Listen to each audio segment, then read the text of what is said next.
Namaskar दोस्तों, welcome to my channel. If you have not yet subscribed to my channel, guys, please subscribe to my channel and click the bell icon. Friends, this is the pre-market report video for 21st November 2025. That is for Friday. So we'll start from the F1 analysis, then we'll also look at the post-market analysis. We'll also look at top gainers, losses, technical view and outlook.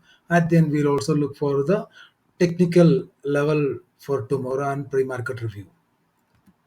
So we are going to cover everything, including the global and local cues as well. Let us start our review with the market overview and what happened in our market today. That is for 20th November for the Sensex expiry. If you look at Nifty, Sensex, Nifty Bank, all these indices were in deep green. तो एक बार भी ये पीछे मुड़ के देखा ही नहीं है. लास्ट में जाके मिड कैप सेलेक्ट में थोड़ा सा दिक्कत आया था, हल्का सा गिरावट आए, लेकिन इसको गिरावट नहीं कर सकते, ओनली 8 पॉइंट ही है. चलिए हम लोग अपना जो चार्ट के ऊपर जाके हम लोग देख लेते हैं क्या हुआ. चलो दोस्तों, हम लोग निफ्टी से शुरू करते हैं. अगर हम लोग निफ्टी में देखेंगे तो ये मैंने आप लोगों को बोला था एक ट्रेंड लाइन आपका चार्ट में बनाने के लिए. कितना सुंदर तरीके से ट्रेंड लाइन काम किया. एक बार भी ये ट्रेंड लाइन को मार्केट तोड़ा नहीं. लास्ट में जो 3 बजे के बाद ये तोड़ा है, लेकिन वो 3 बजे के बाद का मूव हम लोग कंसिडर करते ही नहीं है, तो इसको मैं ब्रेकआउट नहीं मानूंगा. तो कल के लिए इसको एक्सटेंड कर देना इस ट्रेंड लाइन को. और अगर आप लोग चाहे तो आप ईएमआई भी चेक कर लेना. एक बार मैं ईएमआई के लाना तो यही है. देखो एग्जैक्टली वो 20 EMA का पास ही है. तो अगर आपको शॉर्ट करना है इस मार्केट को, 20 EMA के नीचे ही शॉर्ट करना. दोस्तों होता क्या है, मान लो मार्केट हमारा ऊपर जाना शुरू कर दिया, लोगों को ऐसे लगता है अभी ये गिर जाएगा. तो मान लो आप लॉन्ग में प्रॉफिट कर भी लिया, फिर भी आपका दिमाग में कीड़ा आपको बार बार तंग करते रहेगा. अरे चलो बहुत हो गया, चलो शॉर्ट कर लेते हैं. उसी जो कीड़े का वजह से लोग प्रॉफिट में आकर लॉस में बढ़ जाते हैं. तो कभी भी मार्केट को ये ध्यान रखना, एक दो बार आपको रिवर्सल ट्रेड मिल जाएगा, लेकिन क्या है, रिवर्सल ट्रेड करके कोई चीज़ है ही नहीं है. ये जो टेक्निकल लेवल्स के नीचे अगर मार्केट आ गया तो आप बिंदास शॉर्ट कर सकते हैं. अगर आज लॉस कोई भी किया हुआ तो रैंडम ट्रेड में लेके, मान लो ये उम्मीद में बैठा था चलो अभी मार्केट इतना बढ़ गया और कितना बढ़ेगा, मैं शॉर्ट कर लेता हूँ. जब तक आपको सेटअप नहीं मिलते, हमेशा एक चीज़ ध्यान रखना, सेटअप का बगैर हमारा स्टॉक मार्केट में ट्रेड नहीं करना. आप पूछ लेना, कोई भी ट्रेड में एंटर करने से पहले आप अपने आप से पूछो मैं क्यों ये ट्रेड लेने जा रहा हूँ. हो सकता है आपका एक सेटअप के ऊपर या सेटअप के नीचे. हमेशा ये आप सवाल का जवाब खुद ही जांच लेना. अगर आपको जवाब मिल गया तब जाके ट्रेड करना, और एसएल के बिना ट्रेड करना तो खतरा से खाली नहीं. चलो बातें बहुत हो गया, हम लोग कल के लिए लेवल ढूंढते हैं.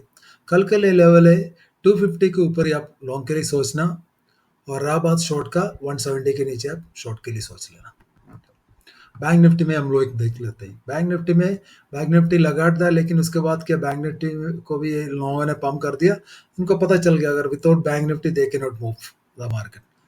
तो बैंक निफ्टी ज़्यादा मूव किया नहीं है, फिर भी सपोर्ट किया. आखिर में 20 EMA का तोड़ दी, 50 EMA से सपोर्ट ले लिया.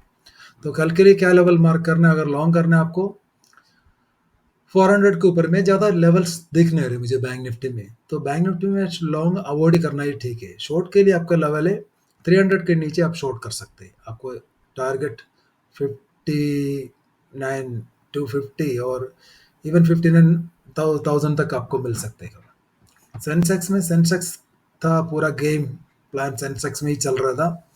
तो सेंसेक्स में क्या ध्यान रखना है, सेंसेक्स में देखो एक बार भी 20 EMA तोड़ा नहीं, फिर क्यों लोग फालतू में ट्रेड करने जा रहे हैं. 50 EMA आ रहे अराउंड 600 के पास. तो अगर ये 580 या 600 एक ऊपर आ जाएगा कल, 600 के नीचे आप बिंदा शॉर्ट करना. अगर लॉन्ग करना है, मैं इसमें भी लॉन्ग अवॉइड करने के लिए बोलूँगा, 800 के ऊपर ही लॉन्ग करना है. तो मुझे डाउन साइड ज़्यादा दिख रहे हैं सेंसेक्स में. मिड कैप निफ्टी में जैसे मैंने बोला, मिड कैप निफ्टी में कल आपको बोला इसमें लॉन्ग करना ही नहीं. देखो मिड कैप निफ्टी 20 में तोड़ दिया, तो कितना अच्छा मूव आया. तो हमेशा क्या है, सिलेक्शन आपका इम्पोर्टेंट है.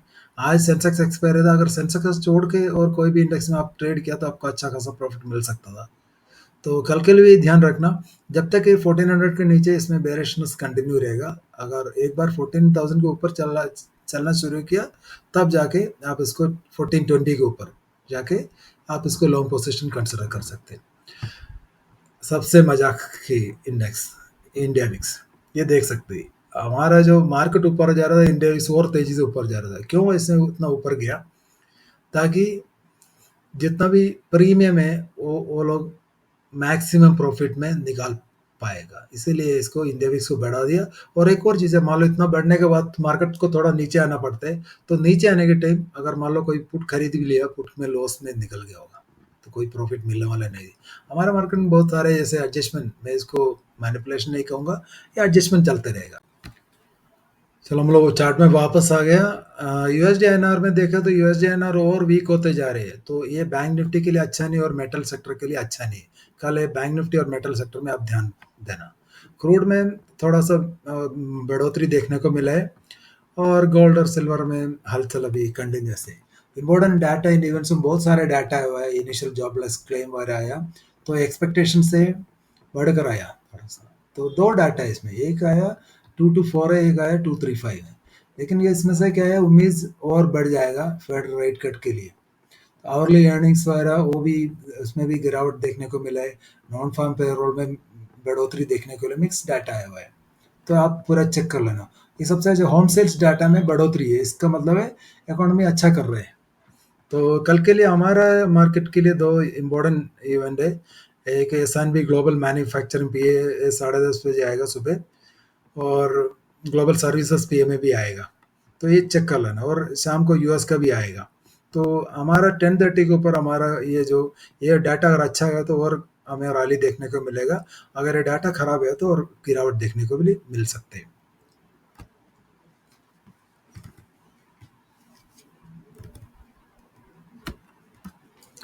चले हम लोग एफ डाटा के ऊपर एक बार नज़र मारते हैं।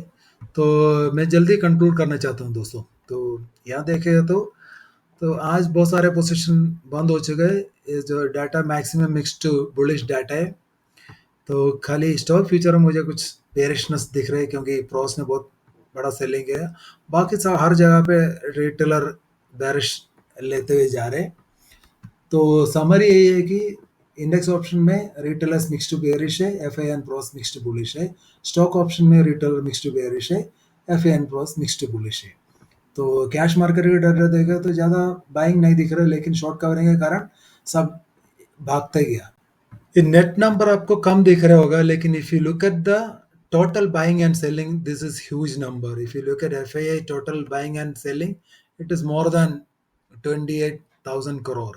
तो कम नहीं है। डीए का भी बहुत बड़ा नंबर है, लेकिन नेट में इन लोगों ने क्या किया, जैसे एक्सपायरी खत्म हो गई उनका, बहुत सारे पोजीशन को इन्होंने एडजस्ट कर लिया, और जितना बाइंग कर रखा था उसको सेलिंग भी कर लिया। चलो,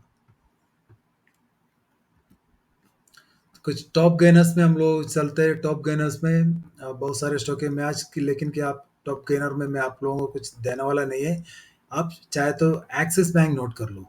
एक्सिस बैंक में मान लो कोई भी इसमें उछाल आते सेलिंग के नजरिए में, सारे आप दिसंबर का एक्सपायरी का ले लेना, तो सेलिंग के नजरिए में कंसिडर कर सकते हैं। और रहा बात जो आईटी स्टॉक्स में, मान लो कोई भी उछाल आते हैं, आप उसको सेलिंग के नजरिए में कंसिडर कर सकते हैं। एसबीआई लाइफ एक और स्टॉक है, एसबीआई लाइफ में कोई भी उछाल आते हैं आप इसको सेलिंग के नजरिए में कंसिडर कर सकते हैं। बाकी सारे जितना आप वॉल्यूम चेक कर लेना, उसी के हिसाब से आप बाइंग और सेलिंग आप ढूंढ लेना। तो टॉप लॉसर में बहुत सारे स्टॉक, एचएल टेक मैंने कल बोला था, तो इसमें सेलिंग कर लेना। तो अगर किसी ने सेलिंग किया तो उसको अच्छा खासा प्रॉफिट मिला होगा।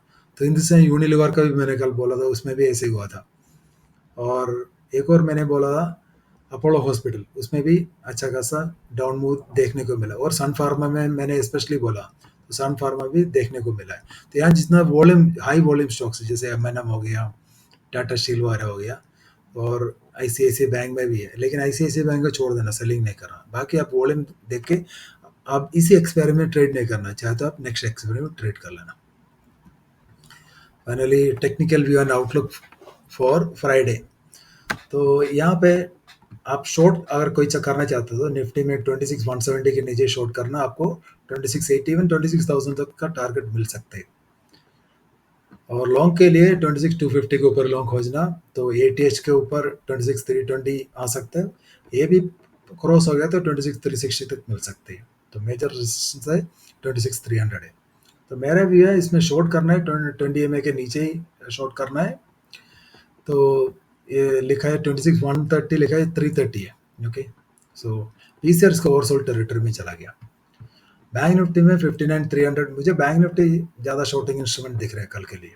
59,300 के नीचे आप शॉर्ट करना, तो आपको 58,900 तक टारगेट मिल सकते हैं। मेजर सपोर्ट है 58,700। लॉन्ग के लिए 59,400 के ऊपर ही मैं ज़्यादा टारगेट इसमें दिख नहीं रहे, 100 पॉइंट के दिख रहे हैं मुझे। तो मेरे हिसाब से बैंक निफ्टी शॉर्ट ढूंढना चाहिए, लेकिन पीसीआर अभी अच्छा दिख रहा है। सेंसेक्स में क्या है, 85,600 के नीचे अगर तोड़ दिया, एक अच्छा डिप आना चाहिए, एक बहुत एक रिट्रेसमेंट 25% का आना चाहिए। मेरे हिसाब से 85,000 तक आना चाहिए। तो लॉन्ग के लिए मैं अवॉइड करने के लिए बोलूँगी 85,800 के ऊपर ही खोजना। ज़्यादा टारगेट नहीं दिख रही, 86,000 एक साइकोलॉजिकल रेजिस्टेंस भी है। तो मेरे हिसाब से अवॉइड लॉन्ग्स। मिड कैप में 13,980 के नीचे आप बिंदास शॉर्ट कर सकते हैं। आपको 13,880 तक टारगेट मिल सकते हैं, क्योंकि इसमें एक रिट्रेसमेंट बाकी है। लॉन्ग के लिए 14,000 के ऊपर ही खोजना, 20 MA के ऊपर ही आप लॉन्ग के लिए सोचना, लेकिन ज़्यादा टारगेट इसमें मिलेगा नहीं। अगर एक बार 1400 के ऊपर चला गया तो इसमें एक शॉर्ट कवरिंग आ सकते हैं। तो मैं ज़्यादा कुछ कहना ही नहीं चाहता हूँ। सो निफ्टी एक एटीएच मारने के लिए रेडी है। तो अगर एटीएच मारने के बाद आप एक स्कैल्पिंग शॉट के लिए सोच लेना। स्ट्रैटेजी है go with the market trend. इसका रिवर्सल के लिए अगर मान लो कल हो सकता है रिवर्सल खेल सकते हैं, अगर इंडिकेशन मिल गया, रेड कैंडल बनना शुरू हुआ, 20 MA तोड़ दिया तब। तो अगर एटीएच के बाद अगर 30 पॉइंट्स अगर निफ्टी और अटेन कर लेते हैं, आप इसमें शॉर्टिंग है नजरिए में कंसिडर कर सकते हैं। जाने से पहले हम लोग एक बार ग्लोबल मार्केट को भी देख लेते हैं। ग्लोबल मार्केट में देखेगा तो ये जो रेट कट का उम्मीद और जता दिया, ये जो नॉन फार्म पेरोल और जॉबलेस क्लेम्स वगैरह डाटा से, तो इसलिए कि यूएस मार्केट और भागते जा रहे हैं। तो हमारा गिफ्ट निफ्टी भी उसका साथ दे रहे, हो सकता है कल एटीएच मार देगा। अगर मान लो किसी ने, इसलिए मैं आप लोगों को मना करता हूँ, आप इस कैरी फॉरवर्ड पोजीशन लेके मत जाना। जो लाइव मार्केट में मिल रहे उसमें से खेलना सीखो, नहीं तो क्या इसको गैम्बलिंग कहते हैं। तो इसलिए अगर मान लो आपको ओवरनाइट पोजीशन लेके जाना है, फिर आपको ट्रेडिंग से कोई मतलब है नहीं है। तो ट्रेडिंग सीखने का कोई मतलब है नहीं है, आप 50-50 चांस लेके जा रहे हो। चलिए इतना है guys. If you like this video please subscribe to my channel and like my video, also add your comments. I value your comments. Thank you, bye.